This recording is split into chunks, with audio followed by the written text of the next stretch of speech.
all the NBA. So I told you this year, I'm a voter. And this year, man, you usually get about a week or two to pick your teams and do your voting. Yeah, you said it's way quicker this year, man, right? they sent out the ballots last night, or should I say this morning? It was around 1 a.m. Obviously, I was asleep. It was around 1 a.m. But I knew the good thing is they alerted us last week that, hey, the ballots this year is going to be done differently because of the 65 game rule. We have to wait and see who's eligible for each award. So this year, you're only going to get, they said, like 17 to 24 hours to vote.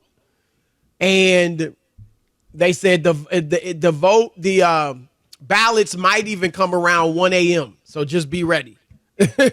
And they did come around 1 a.m. I woke up this morning. In your mailbox? Yeah, it was an email. In your email? Okay. And I was expecting it, one of these days, yesterday, today, tomorrow, whatever. And it came this morning at 1 a.m. and it was due at 6 p.m. Eastern, Rob. Tonight? Yeah. So I had basically picked my awards on Sunday. And so I was ready. But had they not given us that warning, which was appropriate and obviously the right thing to do, I probably would have waited, because usually we used to get, you get your ballots and then you still have a week and a half, something like that. Only thing I'm going to say here, here's my pushback. If these games don't matter, then why shouldn't you have more time until the playoffs actually start? Like, what they say, this is not the playoffs. It's not the playoffs or the regular season. I mean, these two. Honestly, these two games shouldn't change your vote, to be honest.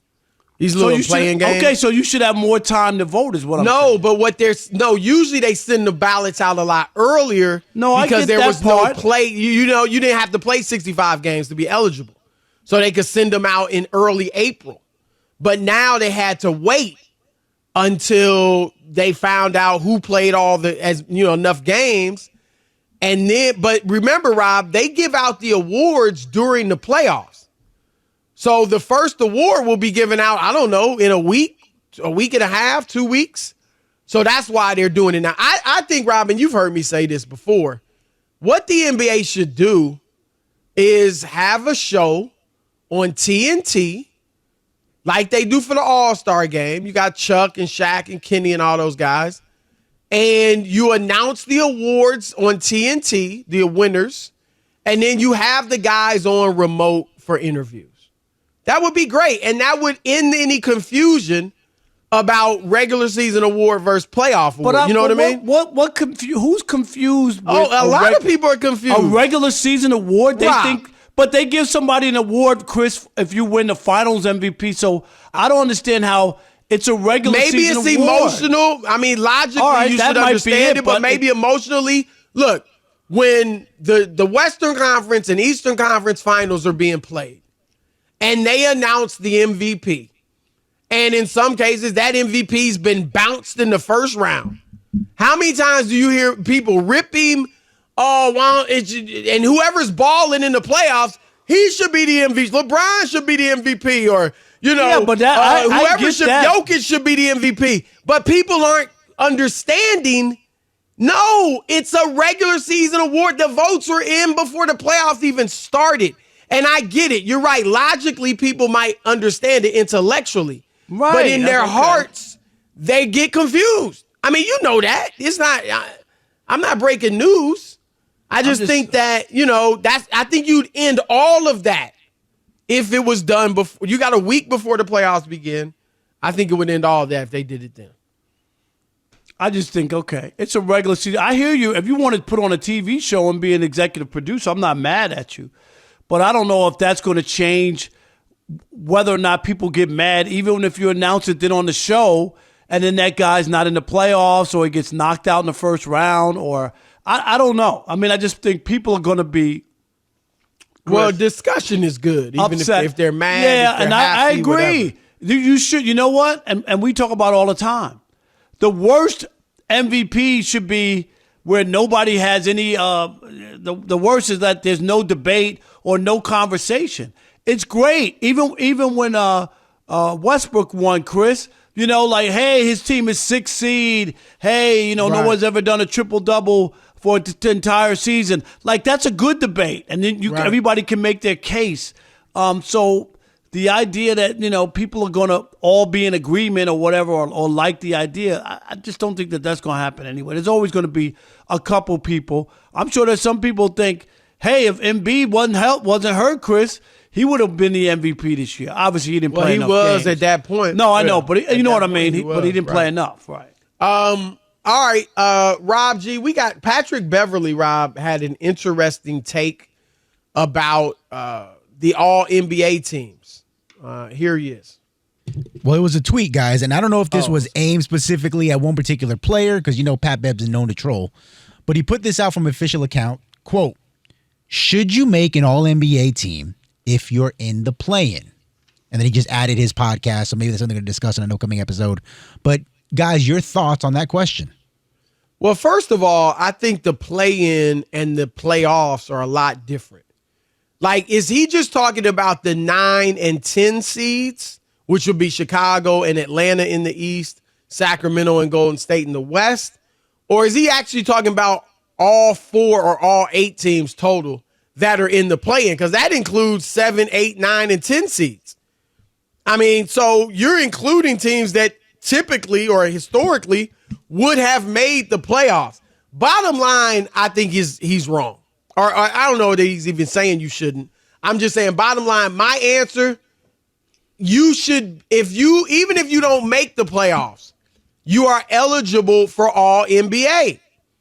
And depending on your season, it's based depending on your teammates, right? I mean, depending on how, yes, you should be out. Now, you may or may not make it.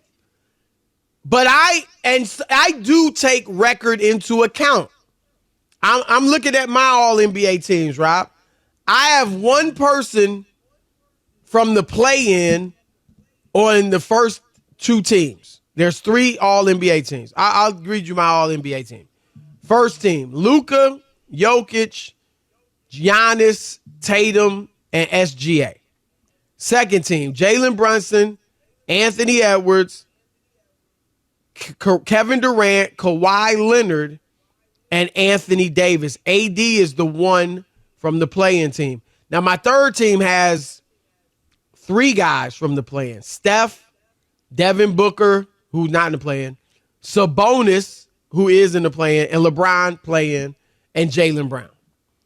So, but the bottom line is, now look, LeBron, there was a case for him to make second team ahead of like Kevin Durant, Kawhi Leonard. But Rob, I was like, I can't put 2 Lakers on when they were the 8th seed and a couple days ago were the 10th seed. I can't have 2 Lakers on the first 2 teams because it's like, why are you the 8th seed if you got 2 All-NBA players? No second sense. Team All-NBA players, right. So LeBron made third team. But yeah, so it is not, it's an art, Rob, quite frankly. It's not a science. It's how well you played individually, what your statistics look like, who are your teammates, your supporting cast, all sorts of things that come into play. But I definitely think you should be eligible if you're in the play-in. Not just eligible, but actually considered seriously. Again, it's a tweet with no context. It doesn't really make sense because you could have had an outstanding season. And what does the play-in have to do with that? You know what I mean? It's an individual thing anyway, Chris. There have been great players who played on bad teams. Maybe you're on a bad team. You know why? Because your second star got hurt. Right. And you played your butt off. The record wasn't good, Chris, but you picked up the slack. You know what I mean? There's all kinds of stuff. So why would that be a negative? I don't even understand why that would be a negative. No, you're absolutely right. You're absolutely right. And I'm glad you said that because when I voted for my Defensive Player of the Year, I didn't let his team's sorry record. Except for Wemby. In that case, that would be different. And that's next.